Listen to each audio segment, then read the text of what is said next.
एक बात बताऊं, जब परम पिता परमात्मा अपने मन में जो भी कुछ ठान लेते हैं, या कहूँ कि जो वो चाहते हैं करना, उस चाहत को कोई भी व्यक्ति अथवा गुरु, बड़े से बड़ा गुरु भी उसको टाल नहीं सकता। जैसे जब परमपिता परमात्मा वामन अवतार लेकर राजा बलि के द्वार पर पहुँचे, तो उनके गुरु शुक्राचार्य जी ने नारायण को पहचान लिया और राजा बलि को आगाह कर दिया कि ये नारायण हैं। भेष बदलकर, छोटे रूप लेकर आपसे छल करने आए हैं।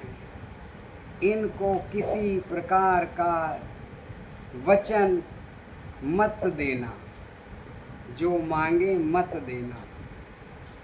और जब राजा बलि ने यह सुना तो उन्होंने कहा कि अगर नारायण मेरे द्वार पे आए हैं तो यह भी मेरे लिए परम सौभाग्य की बात है कि वे मेरे द्वार पर आए तो हैं।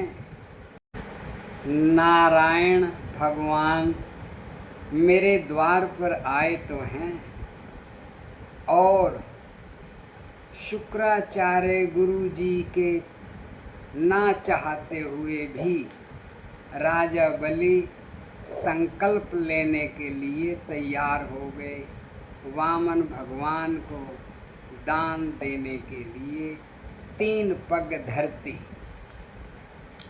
और उस संकल्प को ना होने देने के लिए शुक्राचार्य जी उस जो पात्र था, जो लोटा था, जिसमें से जल लेना था, जिसमें जल के लेने के लिए एक पाइप बना हुआ था, उसमें एक छोटे से कीड़े के रूप में उसमें फंस गए। उन्होंने जल को रोक लिया, बाहर नहीं आने दिया। तो भगवान ने कहा कि मेरे बनाए हुए खेल में आगे रुकावट डालते हो शुक्राचार्य जी।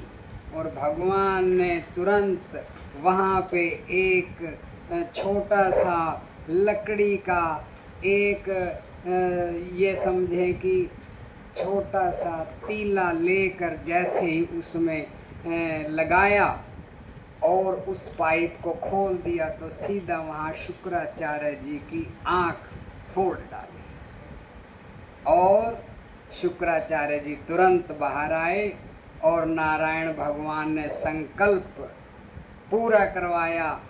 और बाकी की कथा तो आप सब जानते ही हैं। कहने का भाव ये है कि नारायण की मर्जी के आगे